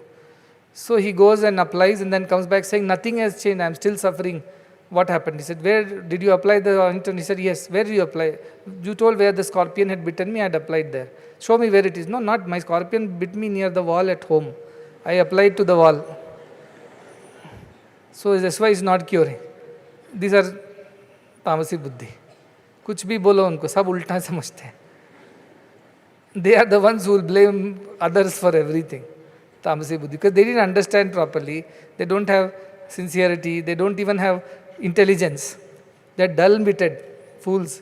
And they don't understand. Even if you tell them, they'll just do opposite of everything and disappear. So you have to be very careful with Tamasi Buddhi people. First of all, if you're dealing with them and if that is your lot, be extra careful. Because you will say something, they'll understand another thing, they'll end up doing third thing, and finally when you come back and see it's all done and destroyed. That is very dangerous. So company, don't be making friends with Tamasic Buddhi people who are extremely lazy, full of inertia, dull-witted. They do not understand a thing how much ever you tell them, nor they have energy or interest to put efforts and understand. What can you do about them? Leave them there. So some students asked me, Swamiji, if we don't make friends with people who are less intelligent than us, then who will redeem them? I told, first you redeem yourself. Later you redeem all those dull-witted fellows. You are strong, not strong enough. You want to go and help. You don't know how to swim, but you want to jump to save somebody who is drowning. What is the point? You will also drown, he will also drown. Two will die instead of one. So when students say, I am going home, please bless me, I will transform the entire village and come. I tell them, as long as you don't get transformed by them, I am happy. Come back as you went. Don't go and ruin yourself in their company. But once you are strong, you have realized the self, you have become that jnani, you have developed that strength of character, then it doesn't matter. You roam wherever, Swachhandacharina you are. Why antara vikalpa shunyasya? There is nothing inside you which troubles you. You don't get distracted, you get attached. Then Swachhandacharina, go where you want. You walk into a gambling den, you will come out unscathed. You walk into the gang of thieves and thugs and criminals, you will still be remaining pure and unsullied. Why? Because you are changed, you are transformed. You cannot, this is irreversible process. You can't become them again. Then once you are fully magnetized, yes, go around magnetizing other iron pieces. I don't mind that. But unless you are a full magnet, you are only a partial magnet because you are in my presence, you suddenly feel like a jnani. Because there is a super magnet sitting here and that magnetic aura makes you also become magnetized. For some time that magnetism remains. But once you are far away from the magnet, you become iron again. And then you want to go and save other iron pieces. How is it possible? You will get rusted. So you become a magnet, magnets won't trust, then you go and save others. So full transformation is important. This half transformation, half knowledge is very dangerous. But some people read up a few scriptures, listen to few of my discourses, they think they have become jnanis, they start opening their YouTube channels, Instagram posts. I've seen some of them, I was stunned. Tota chana baje ghana, they say in Hindi again. A lot of, as I said, I know a lot of idioms and phrases from Hindi. Empty vessels make noise. Tota chana baje ghana means empty chana, peas, whatever chickpeas, makes a lot of noise.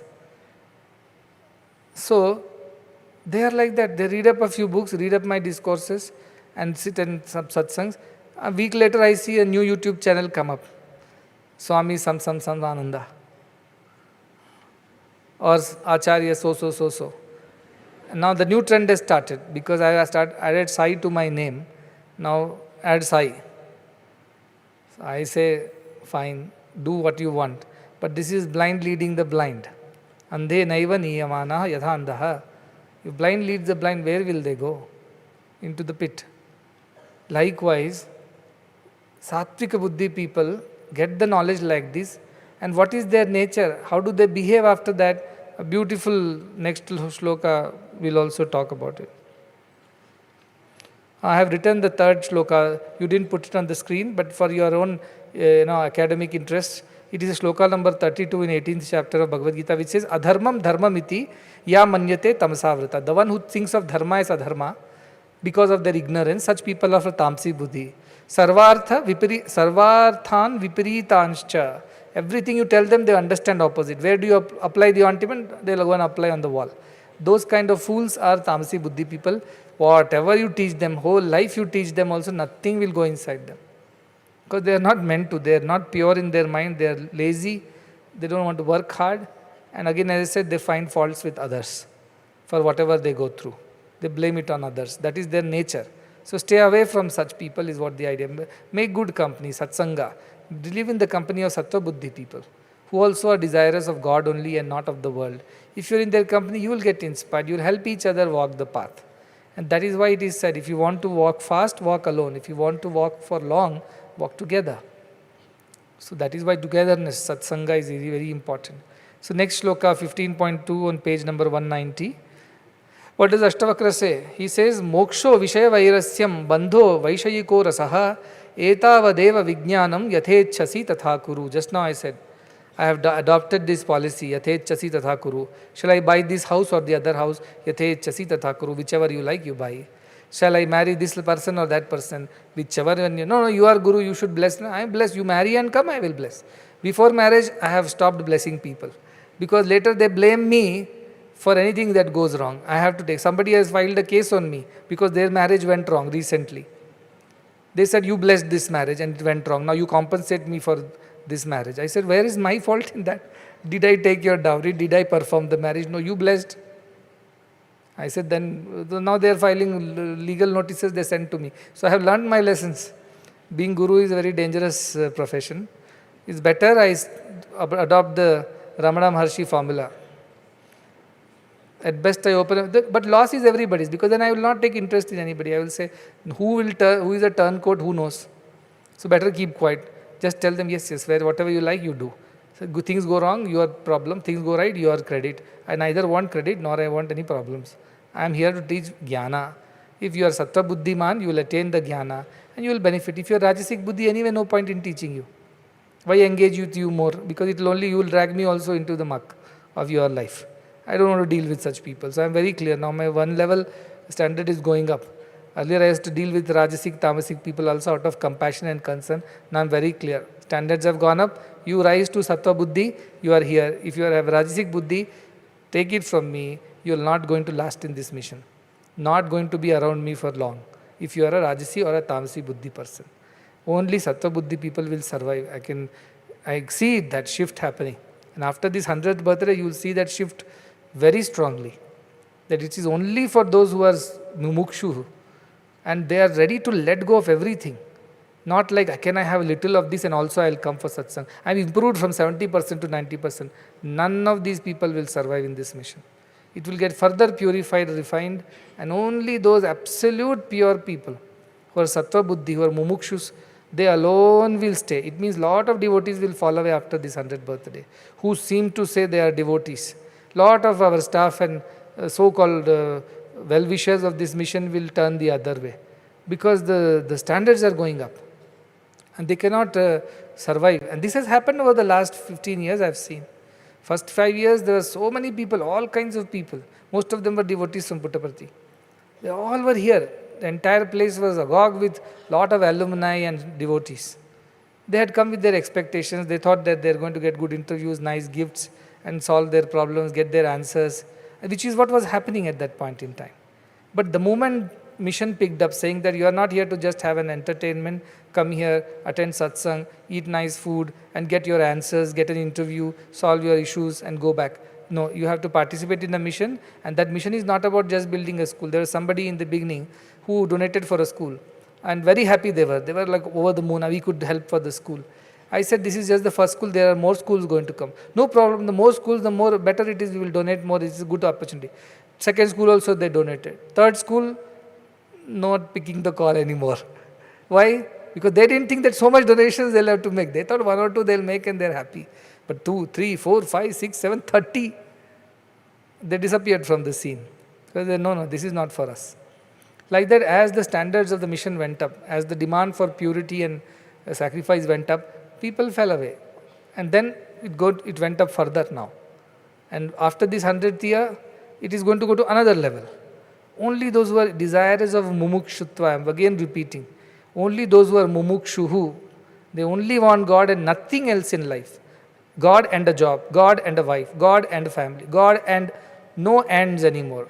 Either or it is now. There is no and, there is only or. You want this or that, choose. If you want God, you will get God. If you want world, you will not get God. You go.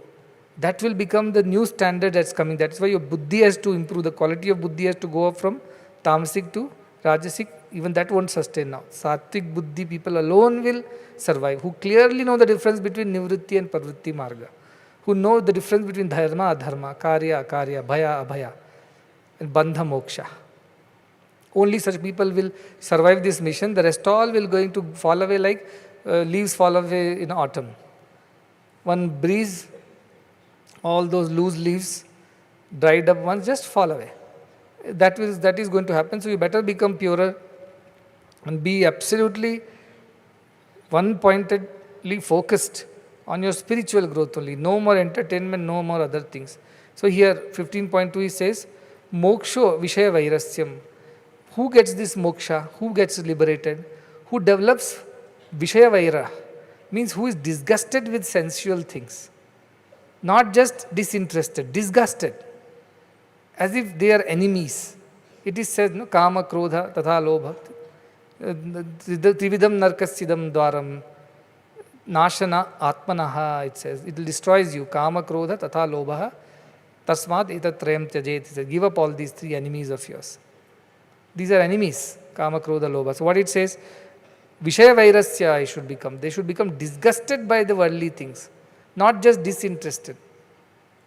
Not just dispassionate. Absolute disgust means I don't want it at all. How can I have it? I don't want it at all. That kind of like you are disgusted or you will give up poison. Remember in the beginning, the very first shloka, Ashtavakra says, Vishayan Vishavatyaja. Give up the pursuit of pleasures of the world like you will give up poison. You won't say, let me have half a cup of it if not full. You will say it is poison. I don't want 1 drop of it also. You will drop it, you will throw it immediately. Isn't it? That is the kind of your strength of mind should be there now. Sattva buddhi people. Vishaya vairaha. They should develop enmity or disgust towards all other worldly ideas. Only interest in God. Then what happens? Bandho vaishayiko rasaha. And the interest in the Vishayas also should be completely given up. Remember Bhagavad Gita says, he says, Rasavarjam rasopyasya param drishtva nivartate. The one who gives up not only the seeking of pleasures by distancing himself from that. Niraharasya dehinaha. Not only that, he distances himself from worldly people, worldly things, worldly ideas, worldly places. That's a good beginning. But not that standards are no more the standards. New standards have come. What is the new standard? Just distancing yourself from worldly thoughts or worldly people, worldly places, worldly objects is not enough. From deep inside also, any desire for worldliness should be uprooted. It is not sufficient that you have just physically abandoned those ideas. Internally, if you are still secretly desiring for it, even then it is not right. That is why rasavarjam rasopyasya. He says, one, vishaya vairasya and vaishayiko rasaha. You should be able to give up the taste for it also. The taste for it also. You are not drinking anymore. You are not an alcoholic, so to say. And the external, you have given up drinking. But deep inside, there is a desire. The taste is still there in your mind, in your tongue. It means anytime you will fall again. Why? Because if some drunkard comes in your way and he is drinking, you will see that because you still have taste for it, you will ask for one peg. But if you have totally given up that interest also in it, let one full bottle lie in front of you. You will not touch it because you have given up. That is gone from the root. So you cannot again engage in that. Why? Because you have become completely disinterested in the worldly things. That is how one should be, Ashtavakra is saying. So the standards are going up. Earlier I said run away from bad company, join the good company, fine. That is the beginning, but that is not the end of the journey. End of the journey is from inside also you have given up any desire for the worldly things. You can know, and how will you know? Outside I can judge you, see you that as you have distanced yourself from wrong people, wrong things, wrong worldly ideas and worldly pleasures. I can see it. But how do we know what is happening on your inside? Only you know. And if those seeds are still there, they will germinate back at some point in time. You will meet some people and then one day one alumni asked Bhagavan, why is it that when students are with you, they behave so well, they all look like angels. But many of them, once they have graduated, gone outside, get distracted. Not all, but many get distracted. Why is that? They were so good in front of you. What happens when they are not here?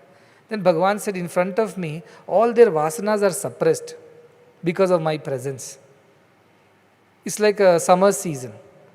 All the grass is dried. All the land is clean. Because of the presence of such a divine personality, our vasanas are suppressed. But they are not eliminated. They are not uprooted. They are there. Once the seasons change, like rains come, again they grow up, all the grass comes back.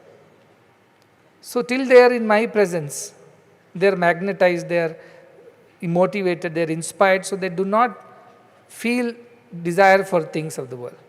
But the moment they leave my presence and go away and don't carry me in their heart anymore, the old vasanas and desires, they come up again. And that is the problem why this fluctuation happens. That is why he is saying, Vaishayiko rasaha, the interest in the worldly things also should be completely gone. Rasavarjam rasopyasya.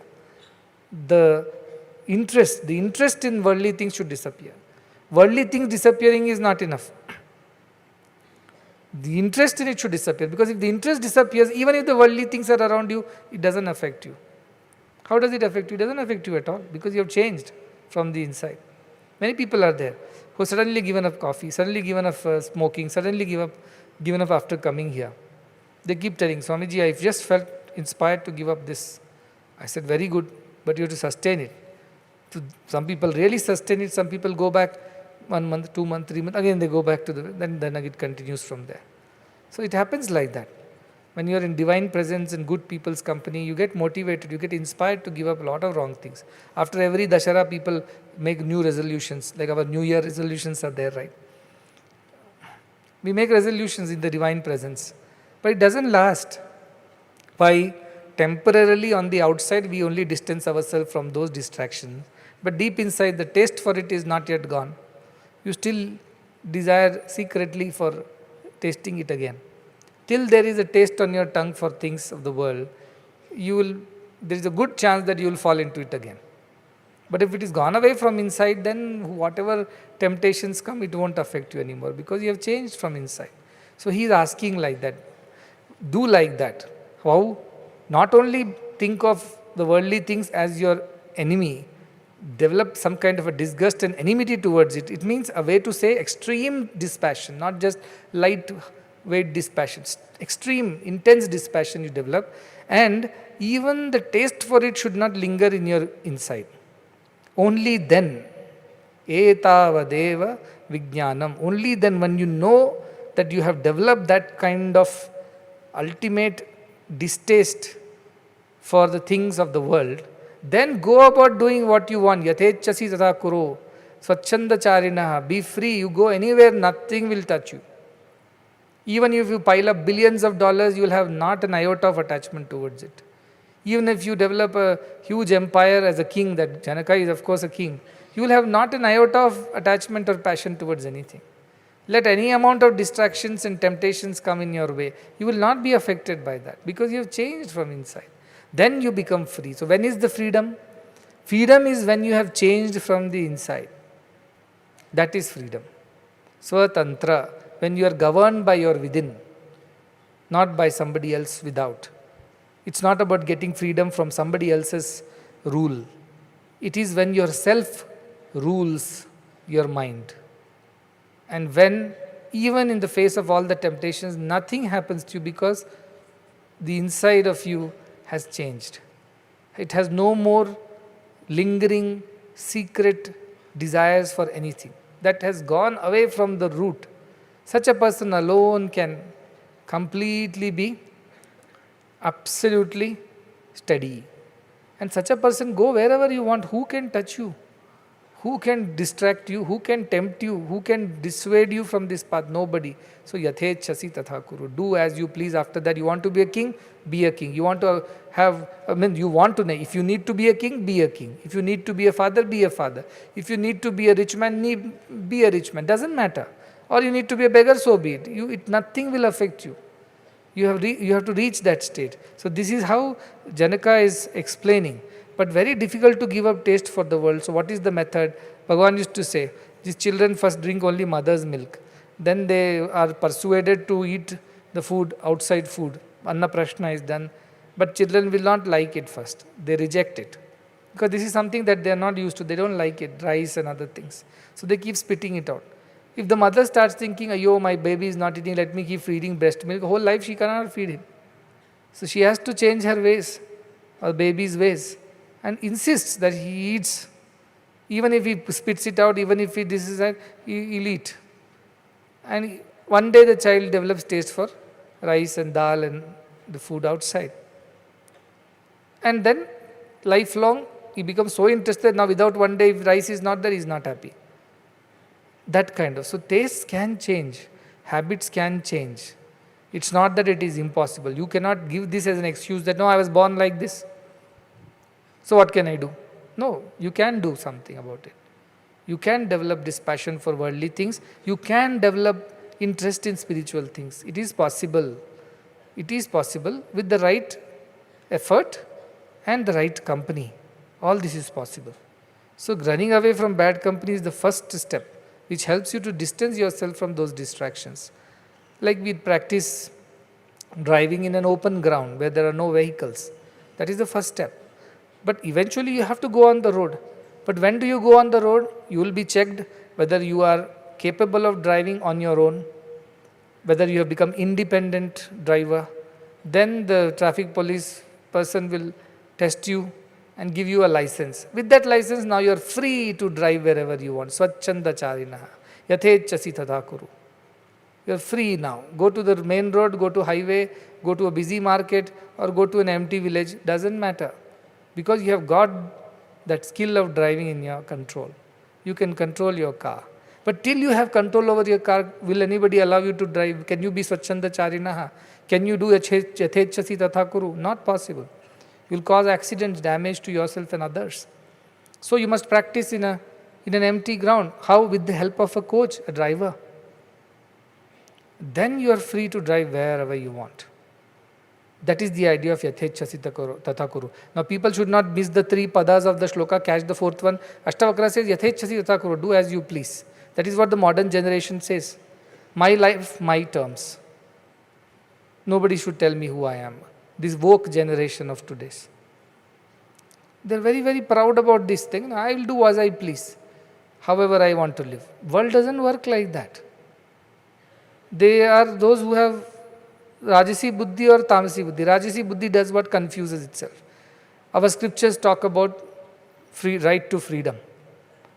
Right to freedom does not mean you do as you please. Right to freedom means you do not have to work or act under any compulsion, even the compulsion of your mind and senses. That is slavery to mind and senses. That is not freedom. Now I am free, I will drink as much as I want. Does it make any sense? Does it make any good? No. So the idea of freedom or swecha or swachanda or yathechasi is not about just doing as it comes to you, your wish. No, it is about doing what is right and being free from the compulsions of your senses and the mind which pushes you to do things which are wrong. To be able to choose the Shreyo Marga is your freedom. And to follow that good path is the real exercise of freedom. Not the other way. We are all free in a country, but can you go and murder anybody, loot anybody, cheat anybody just because you feel like? You are not allowed to do that. That is not freedom. Even if you know how to drive a car in a free country, so-called the freeway, it doesn't mean that you drive as you please, right? There are rules within which you drive. Likewise, life has certain rules of shreyas, preyas, within which you have to operate. And that freedom should be exercised with that responsibility to do the right thing. So that is the idea of freedom. Freedom is not about just going madly doing whatever you please like. No, that is not freedom. But now, new generation, many people argue like that. Don't tell us what to do. My life, my terms. That's not the way it is. Your life is a part of a collective living of society. You are not an individual. Don't you need all these people around you to survive? You need. Then you also have to be nice to everyone. Your freedom should be used cautiously, judiciously, responsibility. So that is the idea that he says once you have developed absolute dispassion for the worldly things, not only that you have distanced them from the outside, but inside also you have developed distaste for them. Outside distance, inside distaste. When you have developed that, go wherever you want, do whatever it takes for you to do, you will not be affected by all the distractions of the world because you have become free. Like once you have the control of the car, go on to the highway, no problem. You will not cause damage to anybody. You will be able to reach your destination safely. That is the idea of Ashtavakra. He says, Janaka, once you have developed this absolute distaste for the world, you do that. Whatever you want, you do. You don't have to worry about anything. Oh, if I go there, I might get distracted. If I get distracted, then I might fall back in my spiritual progress. No such fears won't be there because you have changed. You have become a magnet now. Don't worry, when any iron piece comes to you, you are not going to get demagnetized because you are a permanent magnet now. You are not a temporary magnet. Science students, anyway, all 6th class people also know about magnetism. I think chapters might be there in 6th, 7th class. You see, you do this experiment, put a piece of iron next to a permanent magnet. You will see it will start behaving like a magnet. Take it away, it doesn't behave like a magnet anymore. So there is a process with which you can make them as permanent magnets. Once you convert that iron piece into a permanent magnet at a certain temperature and pressure and all that stuff, once it becomes permanent magnet, it doesn't lose the property. So become permanent magnet is what this shloka is telling. After that, go wherever you want. How will you get demagnetized? Let me see. So you are a Swachanda Charina after that. That nothing touches you. And our Taittiriya Upanishad says, the true taste, rasa is the word he has used. Rasa means taste. Rasana, our tongue is called rasana, means it tastes. Is rasa. He says, our Upanishads say, raso vai saha. The true taste of things are in the divinity only. Enjoy that divinity. Develop taste for the divine. And one shloka and something comes from, a phrase comes from Taittiriya Upanishad in, I think, Brahmanandavalli. It says, raso vai saha rasam hyevayam labdhanandi bhavati esha hyeva nandayati. That become the desirer of that rasa. Because he is rasa. He is the real taste. God is very tasty. We should not give up on God. Taste God. Once you taste God, you don't want to taste this world. Because you have developed that. Once you eat in a good restaurant, you'll say, very well made food. After that, you feel this bandi food and all is not tasting good. Because your tastes have changed. If improved, it happens like that. There was a boy, just a story, small deviation. It says, there was a group which had come to Puttaparthi. I've heard this story from somebody, so I'm just telling that. I believe that group had a person who had some habits. But Bhagwan was very kind to that group, so he would go to that group and ask them every day, inquire with them how they were. But this young man in that group who was very devoted, very, very service oriented, but he had a few habits. So I believe he used to smoke or something like that. So Bhagwan went to him and told, you give up smoking for my sake. So he said, yes, for your sake, since you are asking, I'll give up smoking. Next time Bhagwan went to him and told, you drink too much coffee. Give up drinking coffee for my sake. He said, because you are demanding, so I'll give up drinking coffee also for your sake. Then third time Bhagwan goes and said, you eat too much of ice creams. Give up eating ice creams. He said, I'm not going to give up eating ice cream. So Bhagwan was like, why? How dare to say Bhagwan, to tell Bhagwan, no, I will not give up eating ice cream. You made me give up smoking. You made me give up drinking coffee. I'm okay, but I will not give up eating ice cream because there is something which is common between you and ice cream. Then this was now Bhagwan's turn. He said, what is that which is common between me and ice cream, for which sake you will not give up ice cream? He said, you are God, you figure this out. He didn't tell the answer. Again, I believe next day Bhagwan was curious because what is that he wants to say about Bhagwan and ice cream, for which sake he won't give up eating ice creams. He didn't answer. This went on for a few days, and then finally Bhagwan said, you have to tell me today what is the reason why you won't give up eating ice creams, what's common. Then he said, is it coolness between ice cream and me? We are, God and ice cream are like same, he said. So what is that? He says, coolness? He said, no. He said, is it sweetness? He said, no. Is it softness? He said, no. Then Bhagwan was really at his wit's end, saying, what is that then that you cannot give up ice cream for? He said, because you and ice cream both melt very easily. That is why I will not give up eating ice creams. So he had developed taste for God. That taste is okay. But he gave up the taste for coffee, taste for smoking, but he had taste for God. He told that God is like that. He's cooling, he's soothing, he's sweet, he's soft, but he also melts for the prayers, true sincere prayers that come out from heart. The idea is that develop taste for God. Once you develop taste for God, the world will not taste anymore that good. It will be insipid, it will be stale. It will not be nice. And somebody feeds you plenty of world also, you feel, no, I rather have one cup of God, that is enough for me. Don't feed me this whole bowl full of world. That is what you will say. Why you want to feed me all these things? I don't like these things because these are not tasty anymore. It is only quantity, there is no quality there.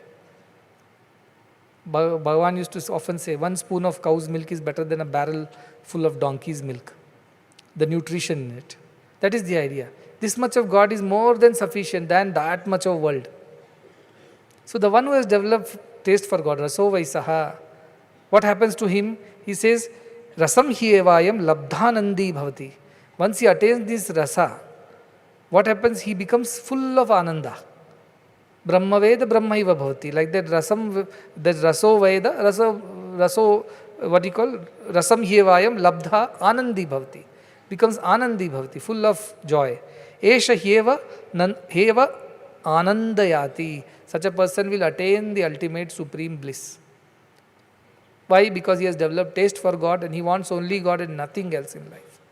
So that is the idea. Bhagavan used to always quote this bird, this Chataka bird. The Chataka bird would not drink from the pools and puddles, the dirty water. It will wait for the first rain to come. It will drink only from the raindrops that come from the sky. Even if it's thirsty, it won't satisfy its thirst drinking water which is fallen on the ground. It would wait for the purest water that comes from the skies. Likewise, if we develop a taste for God, we will not like to ruin our appetite by eating the world. Sometimes people eat junk food, and then when the mother serves them very nice, hot, freshly cooked, nutritious meal, they have no hunger, they don't have any capacity to eat. They have ruined their appetite eating the wrong things. So rather wait, but not eat the world. Rather wait to taste God. That is also sadhana, that is also patience. That I will wait for God to show Himself. I will not entertain myself with the world. I do not want. That is why Meera, mere to giridhar gopal, dusro na koi, jaake sir mor mukut, mero pati soi. Mine is only Giridhar Gopala. I have nobody else in this world.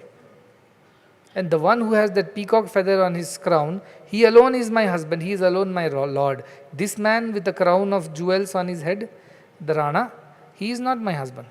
Maybe to the body. But my real Lord, my real Swami, my real Master is the one with the peacock feather on his crown. Not this one. She says, Aswan jalasichi sichi prema beli boy. I have cried and cried and cried for his love. Because I was getting love from my husband also. If I desired to, I would have got love. I was a queen. I didn't want his love. I cried, shed tears of separation, of longing. Asuvana jalasiche prema beli boy. And what did I water it for? I used the tears to water this plant of love for my Lord. Prema beli boy. अब तो यह फैल गई आनंद फल होई. Now that small sapling that I had planted and watered with these tears of separation and longing for my Krishna has now grown into a tree, and it is bearing fruits of joy, fruits of bliss. Because I only enjoy thinking of Krishna. I cannot satisfy myself with these worldly ties. For me, only that matters, nothing else matters. It was not like, okay, you be my husband, I'll also be the queen and also enjoy the comforts of the palace, but I'll also at the same time be devoted to Krishna and do only things for Krishna. It was not possible for her. She was given only the choice between Krishna or the husband.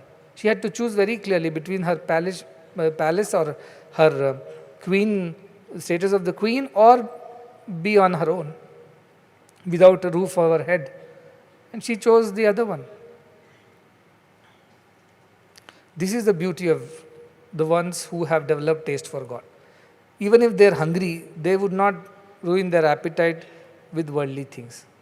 They will only wait for the divine meal. Even if they have to starve, they will rather starve than eat the worldly junk. That distaste you should develop for worldliness, that even if you are extremely hungry, still you won't eat that. Still you won't eat that. Even our dog is there, he is very, very particular about what he eats. If it's not made the way he likes it, he won't eat it, he will starve. I used to wonder, we also don't have that much of determination. If we are too hungry, and whatever comes our way, we'll eat it out of hunger. But even the dog has more control than us. If it's not rightly done, he won't eat. He'll keep waiting for it to be made right. That kind of determination even dogs have. And human beings don't have. Little extra benefits, will cut corners, tell lies, cheat people, deceive anybody. And even droha to Guru and God we are ready to do. Why? Because taste for the world. Some more.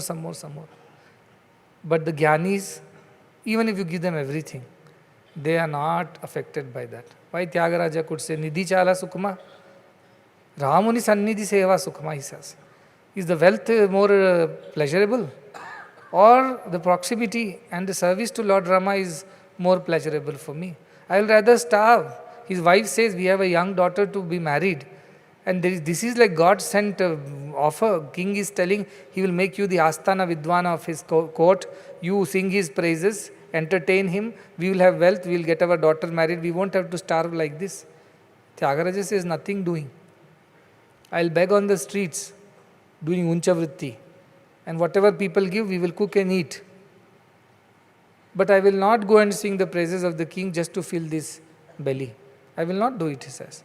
So also Annamacharya, so also great ones, all great ones did that. They had a very worldly wise, miserable life because they didn't have food to eat, nice clothes to wear, a good house to live, or they could not take care of their responsibilities and so on and so forth.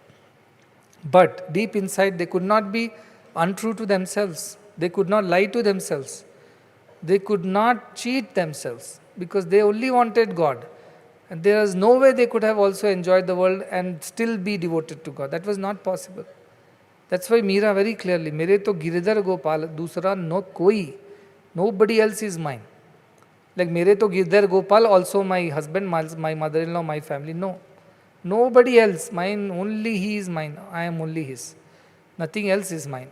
Am I ready to starve? I am ready to run around, beg around in the streets singing the glory, but I will not budge. I will not compromise. I will not negotiate on this matter. How many of us are desirous of God like this, you tell me, who are not ready to compromise at all? Come what may, let us lose our wealth, no problem. Let us lose all relations, no problem. Let us lose all affiliations, no problem. Let us lose all associations, no problem. Everything that we have built up with great effort and love, all this while, in these many years, let it all go to dogs, no problem. But I will not give up on God. How many? Hardly. That's why Viralohi, it will say some point in time. Viralohi Mahashaya, such a great one. Rarely you will find one in a billion maybe. That is why these Meeras, these Allama Prabhus, these Akka Mahadevis, these Tulsi Dasas, these Namadevas and Gyaneshwars, these are unique. They don't come every time, every other day. This doesn't happen. So also Buddha or Mahavira or Saint Francis of Assisi and the likes of those. They don't happen every day. They are people of some character, some strength. You can't even understand. As I said, only another one who is like that will understand. तेरी महिमा क्या पहचाने, कोई क्या पहचाने, जो तुझसा हो वो तुझे जाने. Only another Mirabai will know what this Mirabai was and why did she do what she did. Others can only at best feel pity or feel some empathy or feel some love and respect. But can they ever feel what a Mira felt? No. Unless they are that Mira, they cannot understand what a Mira is like. So all these ideas in the world that we theoretically read up and think, oh, we have understood every of these things and we are ready to do whatever. No. Unless it has happened, it has not happened. That is how it is. It is that strong. That is why I am saying the mission goes to the next level. What will happen? Standards go up. What standards? Not standards of living, standards of giving, as I say. Give up the world, give up the worldly ties, worldly ideas, worldly relations, become Swachchanda Charina, become free. After having become fully magnetized and divinized, let the world come to you. You will not be affected. You will only respond as it is necessary at that moment, but you will not get engaged, involved, or first sucked into it so much that you can never find a way out. That won't happen to you. That won't happen to you. And I know it because I have experienced this. I have experienced this because I have gone through all these things. A lot of things I had to give up to be what I am today. A lot of things I had to give up. I also had 1,000 desires once. But as it is said, I think it was Rumi who said, once I had 1,000 desires, but in my one desire to know you, all other desires melted away. That is how all desires get replaced by this one desire for God. And that is a good desire. So that is the process. Replace first. Replace the lower ones with higher desires. Ultimately, no desire requires, because once you become God, how can you desire for God? It's like I desire for myself. How is it possible? You are that what you desire for. Such a stage will come for those who follow this path, who do not get distracted, deviated, and dissuaded from walking this path because of small and big problems and challenges and temptations and distractions. No, they're very clear. They're very clear that this is what they want. And after they have become that, let anything happen, it doesn't shake them. It's like a tree which has developed deep roots. Now let the storms come, winds come, let the tornadoes come. How does it matter? Its roots have gone so deep that it won't fall. These shallow ones only will fall. So that is the idea, that you must develop that depth in your spirituality, and that is directly proportional to your distaste for the world. The worldly things don't taste anymore the same to you. You develop a distaste for it. So even if they give you, you don't eat it. Why? Because you don't have taste for it, you don't like it. Otherwise these spineless spiritual seekers are there. Today they are this way, tomorrow they are this way. That thali ka bangan, they call thal ka bangan, means the brinjal in the plate. It rolls both ways. As the plate turns, it rolls. Ganga gaye to Ganga Das, Jamuna gaye to Jamuna Das, they call them. If you go to the Ganges, you become devotee of Ganges. You go to the Yamuna, you become the devotee of Yamuna river. They don't have any spine, they don't have any standing, they don't have any character and strength. So what's the use of being such devotees is the question. Be free only after you have attained the highest, because after that nothing touches you, nothing tempts you, nothing distracts you. So that is how Janaka is now, and Ashtavakra is so joyful. He's saying, oh, I've got one final disciple like this, Sattva disciple. Whatever I taught, he has learnt it thoroughly. So that is how one should become.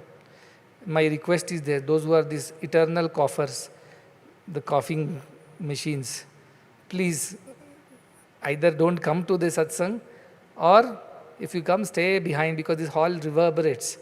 So if somebody, worst is when somebody is singing a classical song here, right? At that point in time, what happens? They are doing ragalapana. There should be pin drop silence, because the ragalapana is only one person, one sound in the whole hall. At that time, people start coughing. It is very, very disturbing and distracting. It's disrespectful also in a way for that. So that is why such coughing machines stay indoors and come only when you have overcome that. I know it takes 15-20 days. Our Narasimhamurthy sir also did not come for 15-20 days. Why? He said, because I was continuously coughing, it would disturb sitting. If I sit next to me and coughs, how will it be? See, when I am speaking, not one cough, it's all in the mind. See, now I am speaking, not one person coughed in the last 2 minutes. Why? Because everybody is fully focused attention. So mind over matter. This is the clear proof that cough is not real unless you make it real, you give attention to it. Okay. Now, my wish that so many, now November onwards, very senior artists, senior programs are coming. I do not want any show of, some kind of indiscipline, or they will think of it like that, even if we don't. So be careful. So there is a Deepawali today, so like I mentioned yesterday, lead kindly light. That is the thought, that we must be led by the divine light. There is a nice song by, I think, some poet, and that is going to sing. Karunala Baba Belige. That is a very famous Kannada song.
ಕರುಣಾಳು ಬಾ ಬೆಳಕೆ ಮುಸುಕಿದೆ ಮಬ್ಬಿನಲಿ ಕೈ ಹಿಡಿದು ನಡೆಸೆನ್ನನು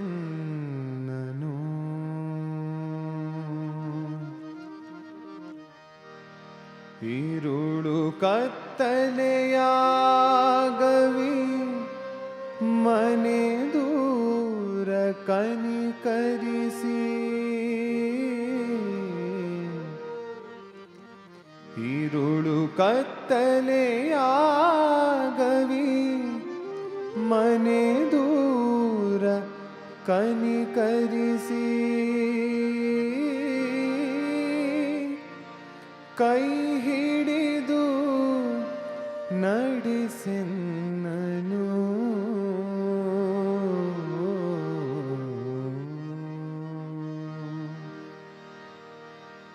ಕರುಣಾಳು ಬಾ ಬೆಳಕೆ ಮುಸುಕಿದೆ ಮಬ್ಬಿನಲಿ ಕೈ ಹಿಡಿದು ನಡೆಸೆನ್ನನು ಕರುಣಾಳು ಬಾ ಬೆಳಕೆ ಮುಸುಕಿದೆ ಮಬ್ಬಿನಲಿ ಕೈ ಹಿಡಿದು ನಡೆಸೆನ್ನನು ഇരുളു ಕತ್ತಲೆಯಾಗವಿ ಮನೆ ದೂರ ಕನಿಕರಿಸಿ, ഇരുಳು ಕತ್ತಲೆಯಾಗವಿ ಮನೆ ದೂರ ಕನಿಕರಿಸಿ, ಕೈ ಹಿಡಿದು ನಡೆಸೆನ್ನನು.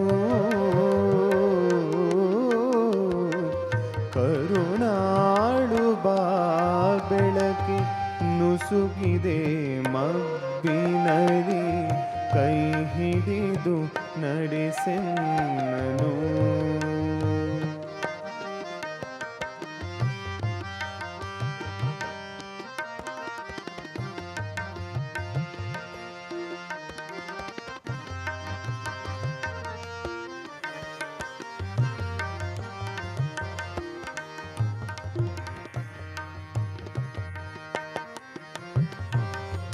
ಹೇಳಿ ನನ್ನಡಿಡಿಸು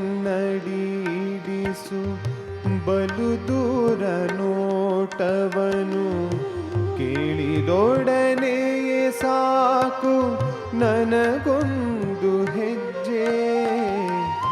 ಹೇಳಿ ನನ್ನಡಿ ಇಡಿಸು ಬಲು ದೂರ ನೋಟವನು, ಕೇಳಿದೊಡನೆಯೇ ಸಾಕು ನನಗೊಂದು ಹೆಜ್ಜೆ.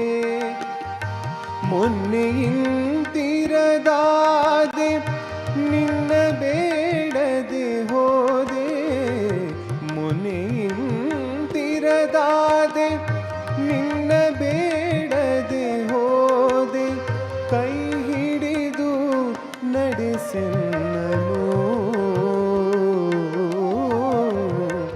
ಕರುಣಾಳು ಬಾ ಬೆಳಕೆ ಮುಸುಕಿದೆ ಮಬ್ಬಿನಲಿ, ಕೈ ಹಿಡಿದು ನಡೆಸೆನ್ನನು.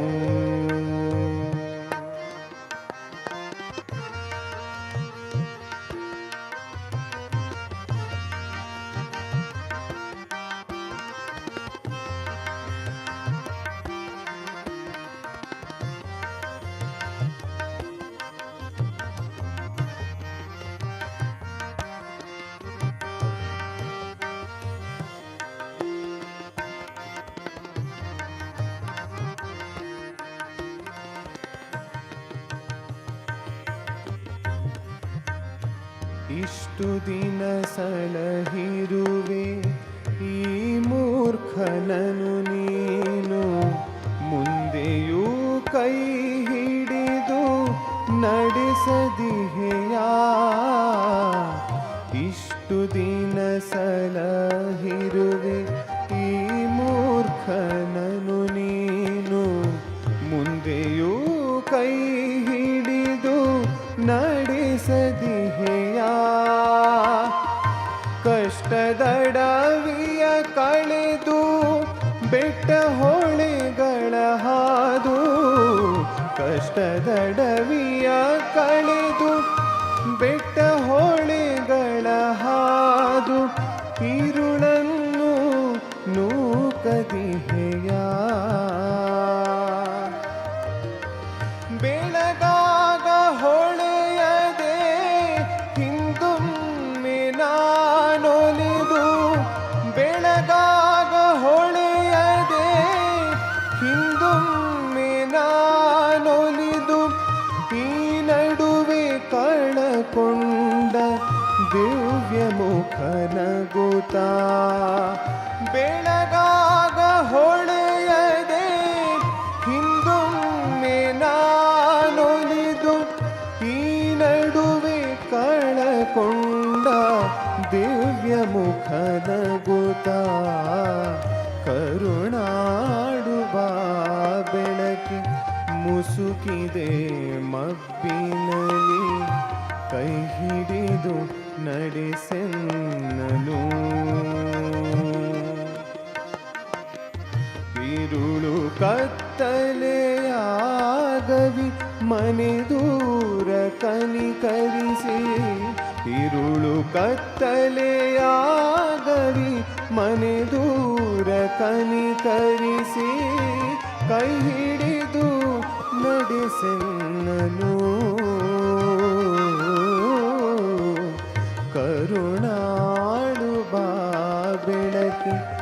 ಮುಸುಕಿದೆ ಮಬ್ಬಿನಲಿ ಕೈ ಹಿಡಿದು ನಡೆಸೆನ್ನನು ಕೈ ಹಿಡಿದು ನಡೆಸೆನ್ನನು ಕೈ ಹಿಡಿದು ನಡೆಸೆನ್ನನು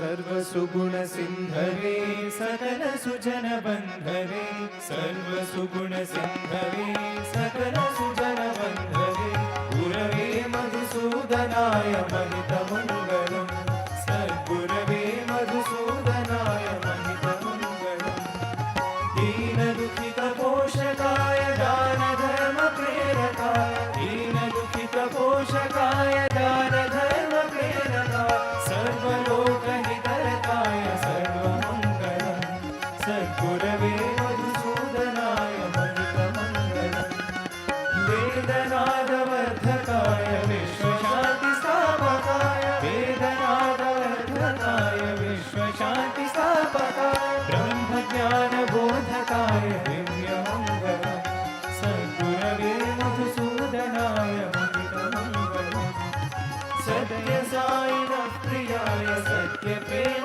विग्रहाय सत्य साई प्रियाय सत्य प्रेम विग्रहाय नित्य शुद्ध निर्मलाय नित्य मंगलम् सद्गुरवे मधुसूदनाय दिव्यमङ्गलम् सद्गुरवे मधुसूदनाय महितमङ्गलम् ओम जय जगदीश हरे स्वामी सत्य साई हरे भक्त जना संरक्षक भक्त जना संरक्षक पति महेश्वर ओम जय जगदीश हरे शशिवदना श्रीकरा सर्वा प्राणपते स्वामी सर्वा प्राणपते आश्रित कल्पलतीका आश्रित कल्पलतीका आपदान्धवा ओम जय जगदीश हरे मात पिता गुरुदैवं मर्यन्तयुनीवे स्वामी मर्यन्तयुनीवे नाद ब्रह्म जगन्नाथा नाद ब्रह्म जगन्नाथा नागेन्द्राशयन ओम जय जगदीश हरे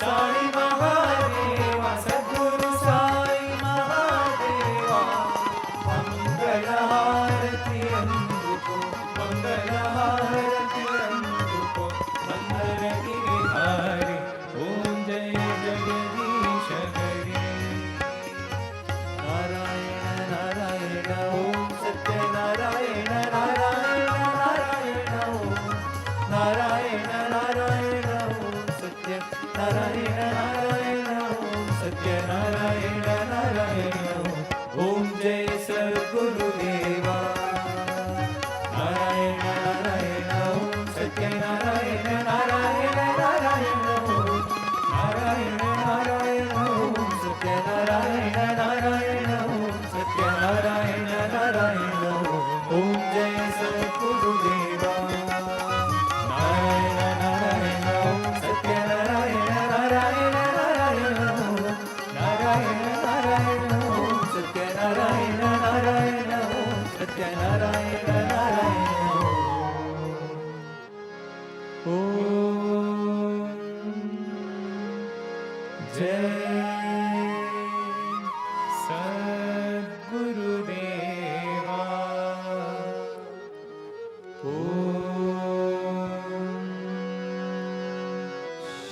शांति शांति शांति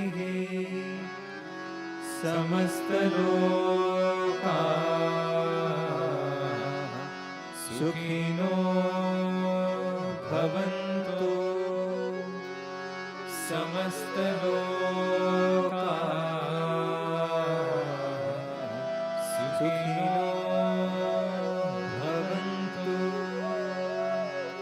समस्त लोकाः सुखिनो भवन्तु।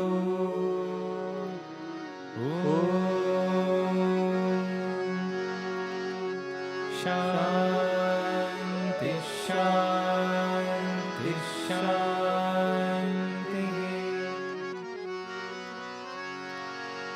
जय बोलो भगवान श्री सत्य साई बाबा जी की जय। जय बोलो सद्गुरु श्री मधुसूदन साई जी की जय।